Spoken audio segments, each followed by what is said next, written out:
El primer fin de semana de abril de 2011, más de 600 especialistas de todo el mundo acudieron al 10º Simposio Internacional sobre Enfermedades Lisosomales en Madrid. Durante este encuentro, expertos internacionales y nacionales analizaron los nuevos avances en el diagnóstico y el tratamiento de estas patologías multisistémicas, muy graves y que afectan sobre todo a la población infantil, como es el caso de las mucopolisacaridosis. En nuestro país se estima que las enfermedades lisosomales afectan a más de 3.500 personas, aunque según los especialistas, estas cifras serían mucho más elevadas si se realizaran las pruebas de cribado neonatal ampliado en las 17 comunidades autónomas. Actualmente solo Murcia, Galicia y Andalucía realizan estas pruebas y en estas 3 comunidades se han detectado un mayor número de portadores. Es clara la diferencia que hay en 17 sistemas de salud distintos y que es realmente pues una cosa no deseable, porque debería de tener toda la población del Estado español acceso a las mismas pruebas, por supuesto, y yo creo que es una cosa que debería, pues en el caso de las enfermedades metabólicas o en el caso de enfermedades raras, genéticas, debido a su baja frecuencia, debía de estar liderado pues algo coordinado y común, lógicamente, pues para ser eficientes y no generar desigualdades innecesarias. La facilidad o las ventajas de tener unas herramientas diagnósticas que nos permiten detectar a los pacientes más precozmente es muy importante para poder evitar que se produzcan las complicaciones que son las que entorpecen la calidad de vida de los pacientes y su evolución. El problema que hay con el diagnóstico, y por eso pues felicitar a los que están siempre sospechando, y es que el diagnóstico es muy difícil, porque esto sería igual que si nosotros entramos en el vestuario de un equipo de fútbol, sabemos que todos son futbolistas, es decir, todos son enfermos, y es por poner la comparación, y ahora hay que adivinar quién juega en qué posición. Es decir, yo puedo ver unos signos en el corazón de pacientes con enfermedad de Fabry que son los mismos que en otras enfermedades, por ejemplo hipertensión o por ejemplo sanos deportistas. Las enfermedades lisosomales son un grupo de patologías genéticas y hereditarias. Se producen por la deficiencia de una enzima en el lisosoma, que es el orgánulo encargado de la digestión celular. Cuando esta actividad enzimática del lisosoma se reduce o se anula, el sustrato empieza a almacenarse en los órganos vitales, como el corazón, el cerebro, el riñón o el hígado. En el caso de la mucopolisacaridosis, este hecho produce daños celulares que afectan al funcionamiento del organismo y al desarrollo mental del paciente. Otras de las enfermedades más conocidas dentro del grupo de las lisosomales son la enfermedad de Gaucher y la enfermedad de Fabry. Además del cribado neonatal ampliado, los médicos también disponen de otras pruebas diagnósticas, como las técnicas de genética molecular y las técnicas de genética preimplantacional. Pre-implantation genetic diagnosis, I think just like bone marrow transplantation, 10, 20 years ago, bone marrow transplantation, in terms of our understanding of ways to control rejection, for example, is not as advanced as it is today. And with specialized centers, the risk of bone marrow transplantation or cord blood or hematopoietic transplantation is falling.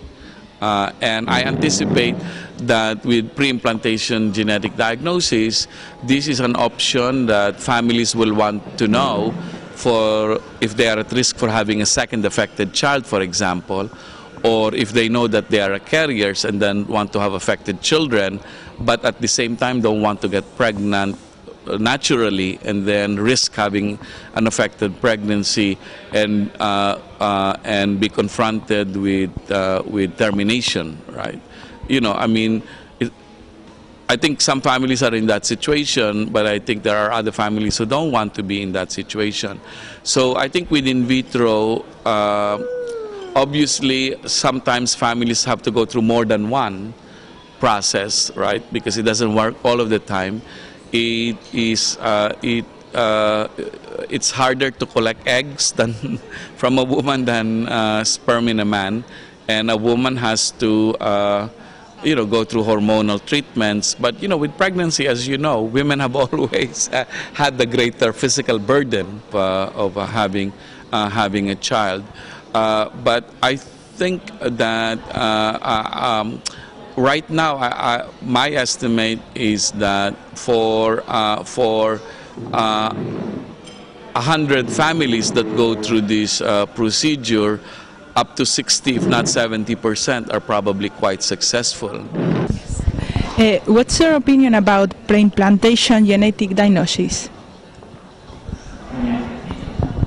I think pre-implantation genetic diagnosis relates to the challenges that are faced by individuals who are concerned about the risk of having children affected by these disorders.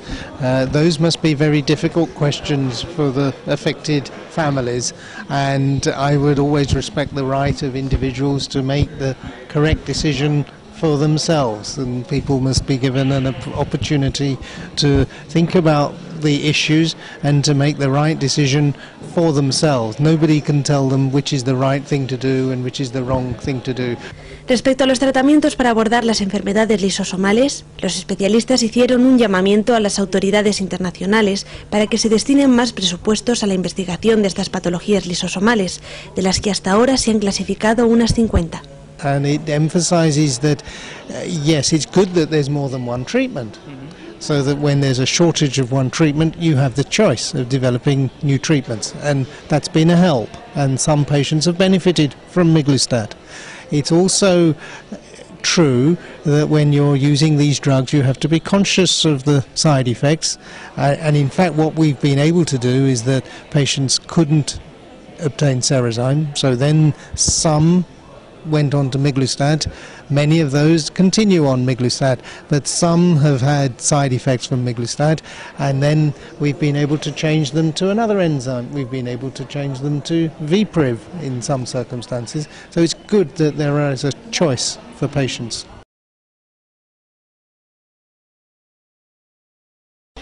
Well, the imiglucerase shortage caused significant problems for the community of patients in the United Kingdom. We were able to obtain enough imiglucerase for most children, and we were very keen to give imiglucerase to any of our patients who were pregnant. But many adult patients who had previously been stable had to have reduced doses. Some of them were fine on reduced doses, but some of them did develop problems, anxieties, but also pain and complications as a result of the shortage. So it was a significant problem for us. We were able to work with the pharmaceutical industry and with our colleagues and with the patient organisations to try and reduce the impact of the shortage for the UK population of patients, but it was a challenging time. En opinión de los especialistas, el gran reto de todas las terapias de sustitución enzimática es conseguir que los medicamentos atraviesen la barrera hematoencefálica para poder conseguir prevenir los daños neurológicos.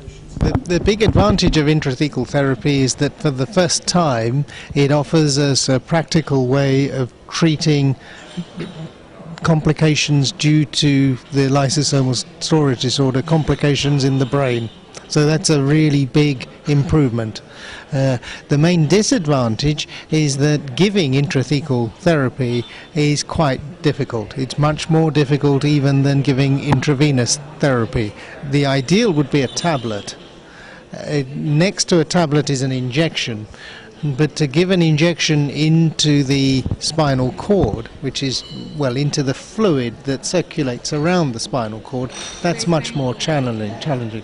The new ways that are being developed of giving these treatments involve putting a device which can be put under the skin, and then there's a tube that leads into the actual fluid around the central nervous system. It's a catheter, that's right.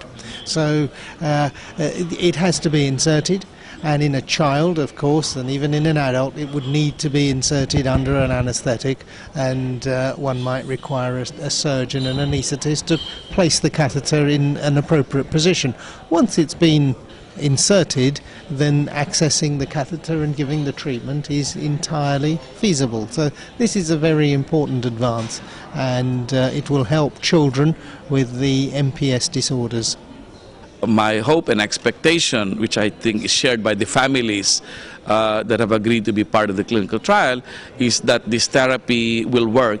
If not ultimately be a cure, at least change the tempo or course of their disease. So, because some of these diseases are, as you know, are associated with a short lifespan, and if you at least prolong the life and perhaps improve the quality of life, I think for both the patient and the parents that can mean a lot. A los últimos tratamientos y herramientas de diagnóstico, los especialistas añadieron que en el plazo de 5 años se sumará el descubrimiento de nuevos biomarcadores, relacionados directamente con el estado de la evolución de la enfermedad y su progresión en cada órgano. Los especialistas señalaron que estas nuevas terapias y marcadores podrán suponer un pequeño avance en el diagnóstico y tratamientos de estas patologías.